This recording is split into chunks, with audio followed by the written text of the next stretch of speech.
다니엘서 7장 15절에서 28절까지 말씀을 살펴보도록 하겠습니다. 다니엘은 바다에서 나온 네 짐승과 인자 같은 이의 환상으로 인해 심히 근심하고 번민합니다. 환상을 이해할 수 없었던 다니엘은 환상의 뜻을 알기 위해 그 곁에 모셔선 자들 중에 하나에게 가서 이 모든 일의 진상을 묻습니다. 다니엘은 하나님의 뜻을 전해야 할 사명을 가지고 있는 선지자입니다. 자신의 사명을 올바르게 감당하기 위해서는 하나님의 말씀과 뜻을 바르게 알아야만 했습니다. 우리 또한 맡겨진 사명을 감당하기 위해서는 하나님의 말씀을 바르게 알아야 합니다. 말씀을 묵상하다가 이해되지 않을 때는 다니엘처럼 진상을 물으며 지혜의 영이신 성령님의 도우심을 구해야만 합니다. 더욱이 개인적으로 말씀을 묵상할 때는 하나님의 말씀을 바르게 깨닫고자 최선을 다할 뿐만 아니라 그 말씀을 어떻게 해석하고 삶 속에서 어떻게 적용하고 실천해야 하는지까지 아뢰므로 매일의 말씀이 오늘을 살아가게 하는 영과 육의 양식이 되어야 하는 것입니다. 거대한 네 마리의 짐승은 세상에 일어날 네 왕을 의미합니다. 네 왕은 바벨론, 메데와 바사, 헬라와 로마 제국 등을 의미합니다. 그 마지막에는 지극히 높으신 이의 성도들이 나라를 얻어 그 누림이 영원하고 영원하리라 라고 알려줍니다. 세상에는 어마어마한 나라들이 등장할 것이지만 모든 나라와 왕들은 결국은 다 멸망하고 마지막에는 지극히 높으신 하나님과 하나님을 믿고 따르는 성도들이 그 나라를 얻을 뿐 아니라 영원할 것이다 라고 말씀합니다. 영원하다라고 하는 표현을 무려 3번이나 반복하여 사용하므로 확실하고 영원한 승리를 반드시 얻게 될 것임을 확증하고 있습니다. 19절에서 22절에 보면 다니엘의 시선이 네 번째 짐승에게 집중됩니다. 다른 한 뿔이 10뿔 가운데 3뿔을 뽑을 정도로 엄청난 힘과 건설을 가지고 있습니다. 이 뿔에는 눈도 있고 큰 말을 하는 입도 있고 그 모양이 그 동류들보다 커 보일 정도로 강력합니다. 이 뿔은 하나님의 말씀을 왜곡할 뿐만 아니라 하나님의 나라의 가치관에 정면으로 도전하며 성도들을 박해하는 적 그리스도를 상징합니다. 그 힘이 얼마나 센지 이 뿔이 성도들과 싸워 이깁니다. 성경 마지막 때의 성도들이 적 그리스도의 핍박과 박해를 받게 될 것이고 더러는 죽임을 당하고 더러는 이루 말할 수 없는 고통을 당하게 될 것이다 라고 말씀합니다. 영원한 나라를 얻기까지 성도들은 세상에서 적 그리스도의 핍박과 박해를 피할 수 없습니다. 그때마다 더욱 말씀을 붙잡아야 하며 믿음을 더욱더 굳게 해야만 하는 것입니다.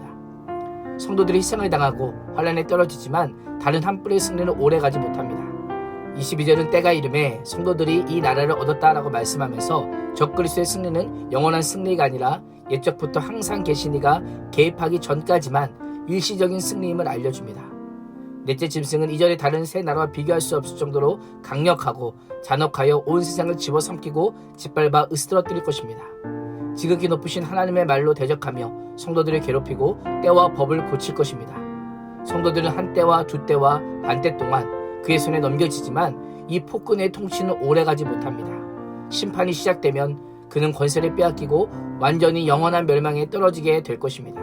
땅의 모든 나라와 민족이 영원한 나라를 이어받은 박해당하는 거룩한 백성들을 섬기며 복종하게 될 것입니다. 인자 같은 이의 권세가 영원한 권세인 것처럼 백성의 나라도 영원한 나라요 백성들의 권세도 영원할 것입니다. 27절 하반절은 모든 권세 있는 자들이 다 그리 섬김에 복종하리라 라고 말씀하면서 타락 이전의 창조의 상태로 회복할 것을 언급합니다.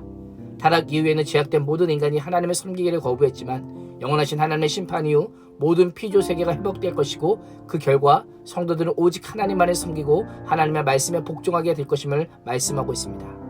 다니엘은 그 곁에 모셔선 자 중에 하나에게 환상에 대한 해석을 자세하게 들었지만 번민하면서 당황한 기색이 역력합니다. 스스로 감당할 수 없을 만큼 놀라운 일이었기 때문입니다. 최종적인 승리는 하나님의 영광의 선포요 성도들의 승리이지만 그 승리를 얻기까지 백성들은 극심한 환난을 겪어야 하며 그 고통이 얼마나 큰지를 감히 다 알 수 없기에 큰 번민으로 인해 얼굴빛까지 창백해졌던 것입니다.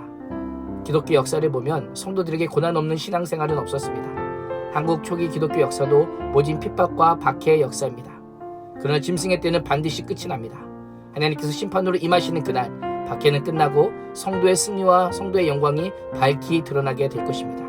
결국은 이기고 승리할 뿐만 아니라 나라를 차지하며 영원히 누리게 됨을 기억하면서 오늘도 몸을 죽이는 자들을 두려워하지 말고 몸과 영혼을 지옥에 멸하실 수 있는 하나님을 두려워하며 사는 복된 하루가 될 수 있기를 주님의 이름으로 축원합니다. 기도하겠습니다. 하나님, 환상을 통해 현실이 될 예언의 말씀을 우리에게 주심에 감사합니다. 환상 가운데 머물러 있는 자가 되지 않게 해주시고 환상을 넘어 우리가 살아가는 현실과 앞으로 다가올 미래를 보게 하사 하나님의 백성들이 맛보게 될 궁극적 승리를 기대하며 살게 하여 주옵소서. 찬양의 고백처럼 최후 승리를 얻기까지 주의 십자가를 사랑하며 십자가의 삶을 살게 하여 주옵소서. 예수님의 이름으로 기도합니다. 아멘.